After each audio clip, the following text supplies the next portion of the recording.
Et maintenant, le dernier orateur on lui a donné beaucoup de temps pour ne pas nous parler de 1500 cas de Eras à Lausanne. Nicolas, s'il te plaît. Merci.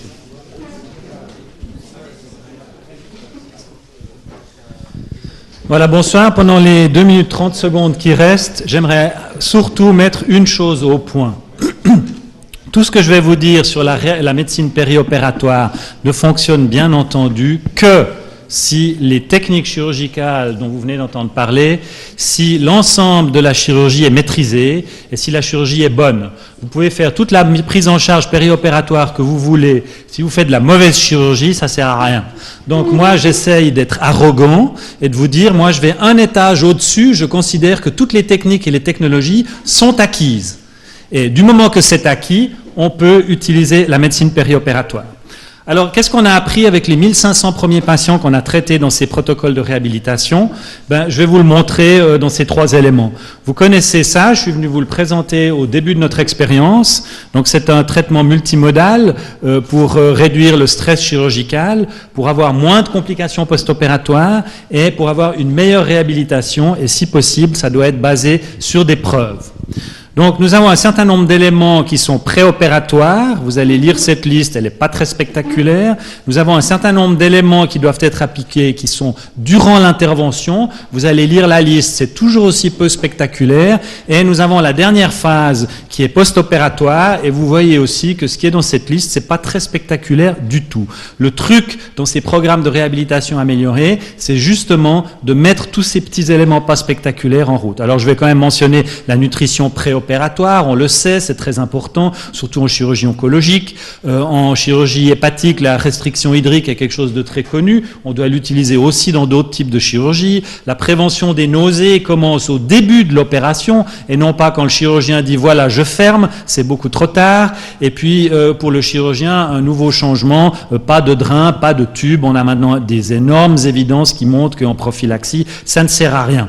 Et en post-opératoire, une analgésie parfaite est pour pouvoir mobiliser les patients le jour de l'opération, pour leur donner à boire et à manger le jour de l'opération. Alors pour réussir à faire tout ça, il faut quoi? Il faut que le chirurgien et l'anesthésiste travaillent dans la main. Je sais que c'est pas toujours facile, notamment dans certains hôpitaux français que j'ai visités. Bon, et puis il faut que les infirmières aussi soient complètement dans le coup, et bien entendu les patients qui sont au centre de leur traitement et qui vont être les premiers à réclamer si on leur donne pas à boire et à manger le soir même de l'intervention. Pour ça, il faut des recommandations. Pour ça, il faut des itinéraires cliniques et il faut des sortes de checklists qui doivent être validées par le chirurgien chaque jour. C'est un espèce de traitement à la carte standardisé. C'est-à-dire qu'on a une standardisation, mais qu'il y a une certaine individualisation pour chaque patient. Alors, quelles sont les évidences? Eh bien, on a des évidences pour le colorectal. Voilà une série qui a été publiée à la fin de l'année dernière, qui est une méta-analyse d'une 12aine de papiers qui ont vraiment appliqué ces protocoles de réhabilitation améliorés. Et on voit que les complications post-opératoires sont diminuées de l'ordre de 40%, ce qui est énorme, surtout pour une chirurgie comme le colorectal, où on sait que par définition, on va avoir beaucoup de complications. On a aussi une diminution des durées de séjour, là c'est toujours pour le colorectal, qui est de l'ordre de 2,3 jours. Ça dépend un petit peu quelles sont les habitudes locales. Ce qu'il faut faire, c'est comparer quelles sont vos durées de séjour avant et quelles sont vos durées de séjour après application systématisée d'un programme. Mais je pense qu'on ose dire que le succès des programmes de réhabilitation améliorés en chirurgie colorectale, c'est du niveau 1 d'évidence. Ce qu'on sait aussi, c'est que plus on va utiliser d'éléments de ces programmes de réhabilitation, moins on aura de symptômes, moins on aura de morbidité et moins on aura de réadmission. Ça, c'était une publication de 2011, une des toutes premières qui montrait que le nombre d'éléments de ces programmes de réhabilitation appliqués était tout à fait important. Et voilà maintenant un travail qui est en préparation, qui sera publié en 2015, qui montre que on a une diminution importante des complications sur plus de 2000 patients en fonction du nombre d'éléments de ces programmes de réhabilitation qu'on va utiliser. Pareil pour les complications les plus graves, donc selon la classification de Clavien, à partir de 3 et au-dessus. La prochaine question, je vous ai beaucoup parlé du colorectal. Est-ce que c'est valable pour tous les types de chirurgie? La réponse est oui, mais il y a un certain nombre de défis spécifiques. Pour la chirurgie du rectum, très bas surtout, faut-il une préparation colique? Si oui, quel type de préparation? puisque pour la chirurgie du côlon, on a complètement renoncé à ça depuis plus de 20 ans. Faut-il mettre des drains? Le GRECA va nous donner bientôt la réponse et je me réjouis parce que Rouillet m'a dit que la réponse est non. Il y a plus de complications avec les drains. On dit toujours dans cet entonnoir tout en bas, il y a du liquide, gna gna gna, il faut le drainer dehors. Le GRECA va nous montrer bientôt que c'est pas le cas. Pour la chirurgie du pancréas, il y a les drainages, il y a les tubes gastriques, etc. Pour la chirurgie du foie, il y a la prise en charge des fluides et toutes ces choses-là. Donc, on doit adapter ces protocoles de réhabilitation améliorés pour chaque type d'organes. Et puis on commence à le faire en gynécologie. Au début, nos gynécologues ont traîné des pieds, maintenant ils sont complètement enthousiastes. Ils ont diminué pour des interventions où les patients restaient entre 5 et 6 jours. Ils sont maintenant à 3-4 jours, donc ils sont très contents. Ils ont un plus grand turnover. On vient de commencer la chirurgie pulmonaire. On a eu 4 ou 5 cas qui ont été réalisés en Suisse maintenant. Chirurgie vasculaire, les orthopédistes et même les chirurgiens cardiaques s'y intéressent. Alors, comment on a fait dans notre hôpital? On a commencé par la chirurgie colorectale élective, puis les stomies, puis la chirurgie d'urgence. Vous me direz, bien sûr, tout ce qui est en préopératoire, on peut moins le faire, mais on a quand même pu montrer que ça marche aussi, ces programmes de réhabilitation améliorés, pour la chirurgie d'urgence. Puis on a passé à l'hépatobiliaire et pancréatique, et actuellement, on vient de commencer l'estomac et les œsophages. Alors, ces programmes de réhabilitation améliorés, nous utilisons les recommandations de la société ERAS.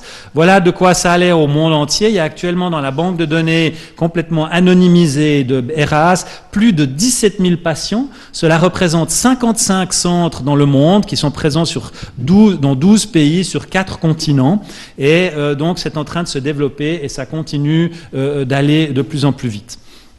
En Suisse, on a commencé modestement à Lausanne, puis quand on était satisfait, on a implémenté dans 6 autres hôpitaux, puis on a fait une deuxième phase dans 6 autres hôpitaux, où on a ajouté l'urologie et la gynécologie pour le moment qu'à Lausanne.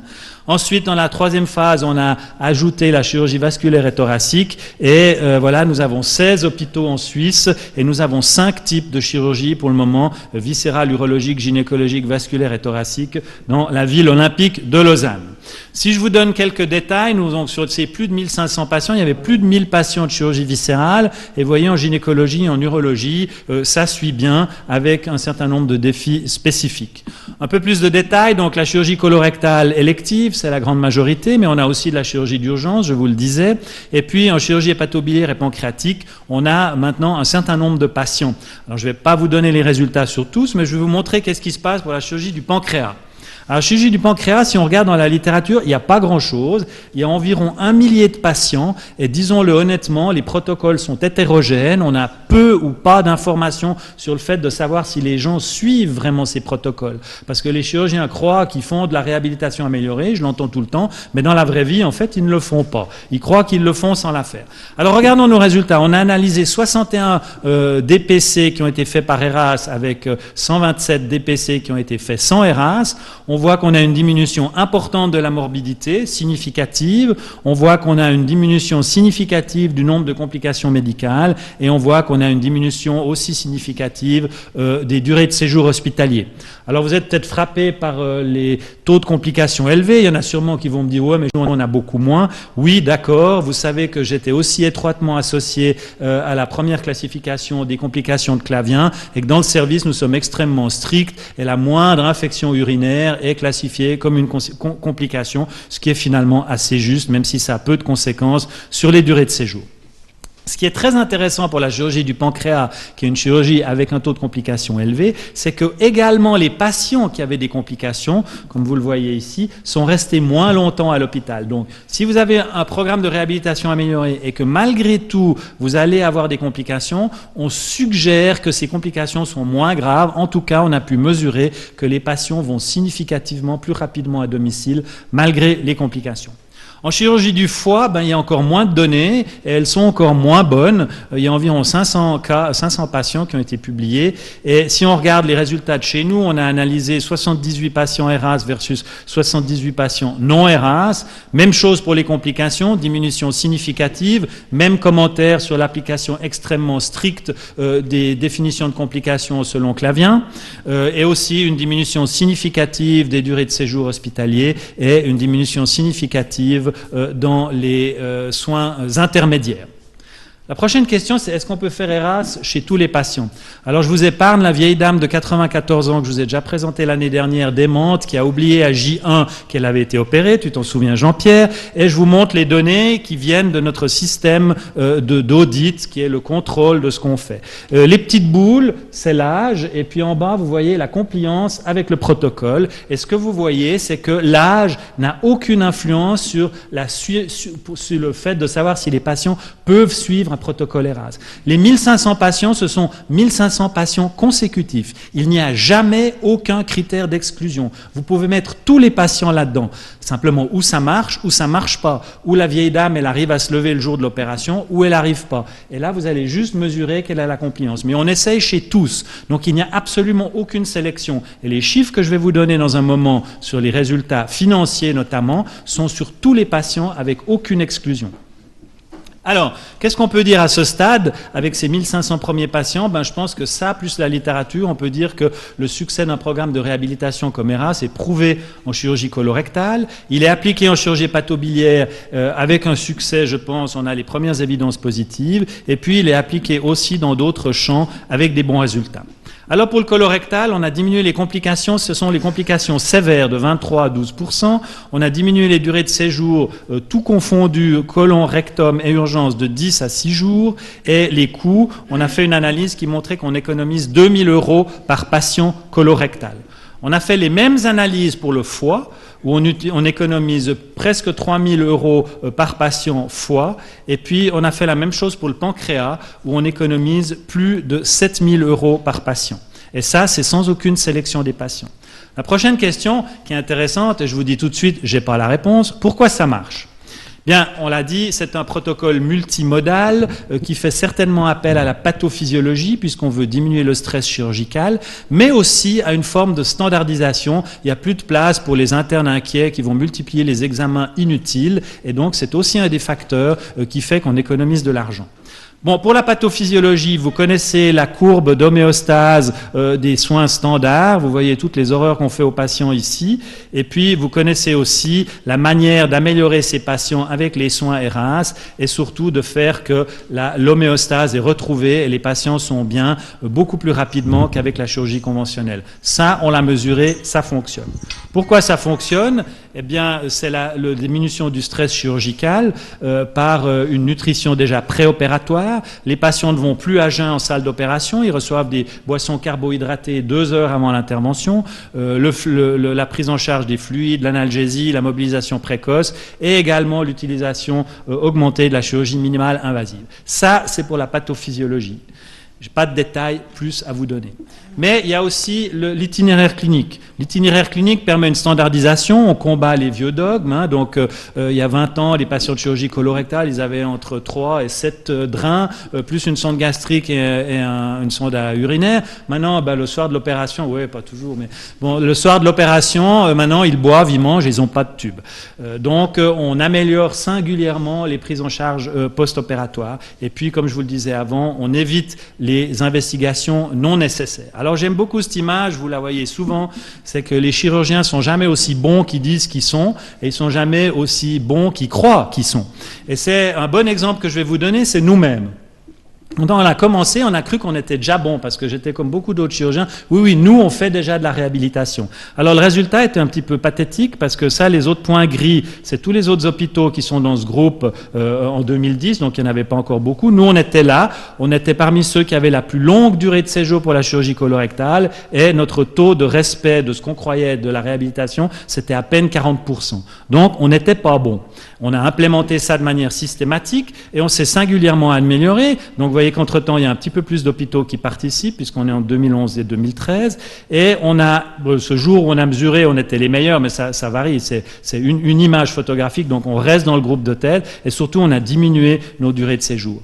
Et alors, ce système d'audit, c'est à ça qu'il sert. Bien entendu, il sert à faire de la recherche clinique, mais tous les hôpitaux peuvent en bénéficier parce que vous faites un contrôle de qualité. Et comme ça, on va pouvoir améliorer les recommandations et faire des adaptations en fonction des spécificités locales.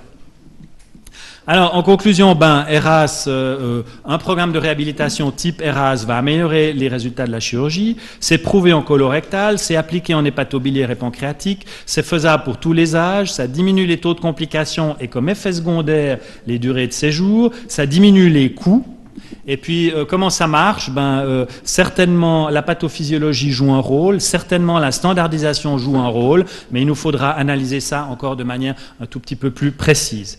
Et puis, c'est extrêmement multidisciplinaire. Vous voyez Martin Hübner qui vous a présenté la PIPAC, il est aussi en charge du programme ERAS. Ce que j'ai l'habitude de dire, lui, il travaille pour ERAS, moi j'en parle. Et puis, si vous êtes intéressé, vous avez des informations sur le site de la société ERAS. Et l'année prochaine, il y aura le 4e congrès mondial de la médecine périopératoire qui se déroulera, celui de cette année était à Washington et celui de l'année prochaine sera à Athènes. Merci beaucoup de votre attention. Et maintenant, c'est Jean-Pierre Triboulet de Lille qui va commenter aussi rapidement. Tout à fait, oui. Alors, compte tenu de l'heure tardive, d'abord, je remercie Nicolas de sa présentation, excellente, et compte tenu de l'heure tardive, je ne tomberai pas dans le piège de, commenter mon expérience, vous montrer des diapositives et lui poser 10 questions. Donc, en plus, j'ai pas de critique à faire, puisque, évidemment, c'est parfait, cette présentation. Simplement, j'aurai 2 petits commentaires qui amèneront 2 petites questions. Donc, voilà. Le premier commentaire, ça concerne ERAS appliqué à la chirurgie œsophagienne, comme vous l'imaginez, puisqu'on est quand même très impliqué dans ce domaine. Alors évidemment, il y a quelques petites spécificités, en plus ou en moins, pour le bénéfice de ERAS dans la chirurgie œsophagienne. En plus, ou du moins spécifique, c'est quand même l'information qu'on donne aux patients. Et là, concernant le sevrage alcoolo-tabagique, concernant l'hygiène bucco-dentaire, les exercices respiratoires, la prise en charge nutritionnelle et l'immunonutrition, ça joue particulièrement dans ce domaine pour la chirurgie œsophagienne et ses résultats. Donc là, ERAS, oui, mais là, particulière attention pour cette préparation. En ce qui concerne le péropératoire, eh bien, pour ERAS et pour la réhabilitation rapide, nous avons montré dans le service que la célioscopie pour la préparation de la plastie gastrique était recommandée. C'est prouvé par une étude randomisée. Donc là, c'est tout en faveur, évidemment, de cette réhabilitation rapide. Nous avons aussi exclu les drains cervico-abdominaux, ce qui est en faveur également d'une réhabilitation rapide. Et enfin, l'ablation des drains thoraciques peut être tolérée si le drain thoracique donne moins de 200 cc. Ça, c'est un peu moins prouvé, mais ça facilite également la rapidité de la réhabilitation. La sonde gastrique, en revanche, doit être maintenue. Alors, quelle est la preuve de tout cela? Eh bien, il y a eu 5 études rétrospectives, simplement, qui montrent que cette application de cette prise en charge rapide est possible, faisable et efficace pour la chirurgie œsophagienne. Mais ça ne veut pas dire grand-chose sur le plan scientifique, ça veut dire qu'on est à un niveau 2 de preuve, et au point de vue de la recommandation, on est au grade D. Mais tout de même, c'est applicable à la chirurgie œsophagienne.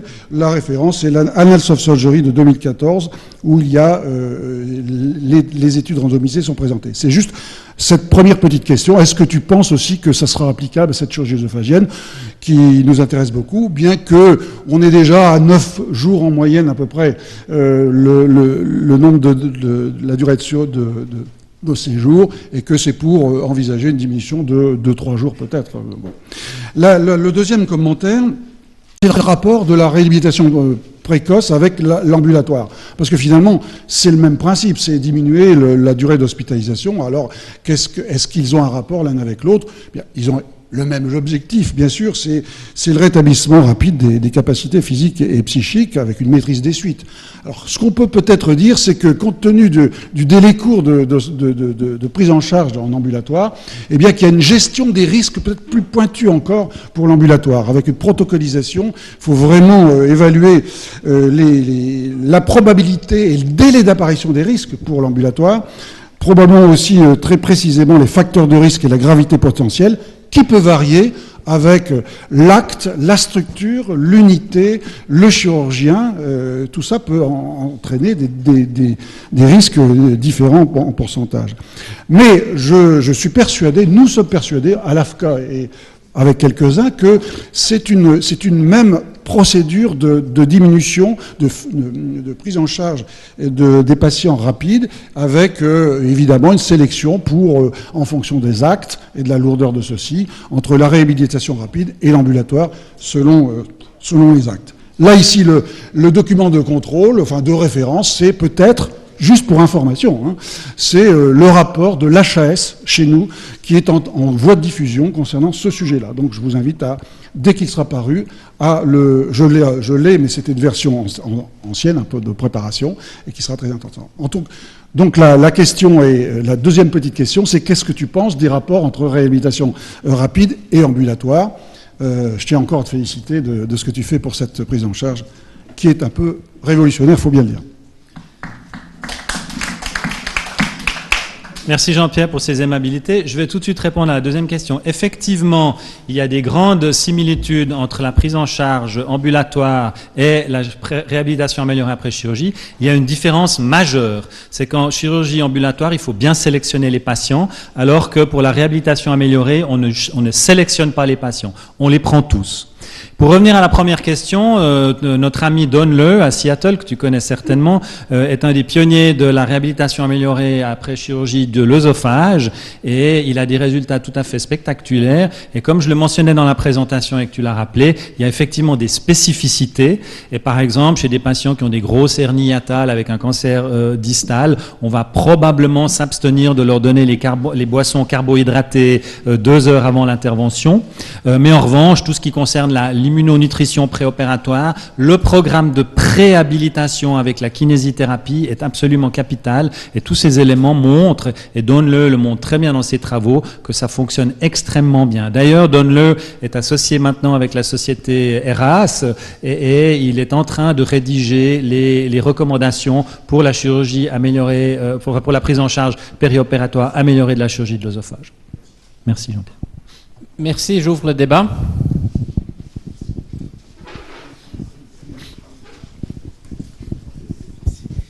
Oui, bravo. Je crois que vous avez dit le mot important, c'est un programme fédérateur. C'est-à-dire qu'on s'aperçoit qu'on mobilise toute une équipe. Comment vous suivez la progression de vos résultats? Vous vous réunissez régulièrement? Vous avez un recueil prospectif? Parce que ça, c'est fondamental. Alors, un des grands avantages du programme ERAS, c'est qu'il y a une banque de données extrêmement performante avec un système d'audit qui permet de faire ce contrôle de qualité, qui permet de faire des études et du suivi des patients. Et donc, pour le faire, il y a un groupe ERAS, il faut une personne qui soit la coordinatrice. Et donc, nous avons une infirmière coordinatrice qui gère l'ensemble des activités ERAS au niveau du service, donc qui sert tout ce qui concerne aussi les contrôles de qualité. Elle a des attributions un tout petit peu plus étendues que juste la spécificité ERAS. Et tous nos patients sont mis dans cette banque de données très complète prospectivement. Et donc, c'est la combinaison des deux, à des intervalles déterminés par hôpital. Au début, ça doit être une fois par semaine, puis une fois par 15 jours, parfois une fois par mois. Il y a une réunion du groupe et on regarde où sont les problèmes. Un exemple, on avait eu tout d'un coup l'impression que les patients avaient plus de nausées en post-opératoire. On s'est aperçu en mesurant dans la banque de données, on avait 30% de nausées post-opératoires après chirurgie colique. Les anesthésistes ne nous croyaient pas. On a revu les protocoles et on s'est aperçu que ça jouait. On a trouvé où étaient les points faibles. C'était la prophylaxie qui commençait trop tard. C'était le management du liquide qui était trop généreux. Donc on a corrigé ça et on est descendu à nouveau en dessous de 10%. Donc c'est pas seulement un outil de recherche, mais c'est un outil de contrôle de qualité qui vous permet d'adapter vos procédures pour améliorer et pour que les patients en bénéficient tout de suite. Claude Huguet. Oui, je tiens à féliciter Nicolas de Martine pour cette belle présentation. Et je voudrais faire un commentaire non scientifique. Mon impression, c'est tout de même qu'il y a beaucoup de facteurs responsables de cette amélioration.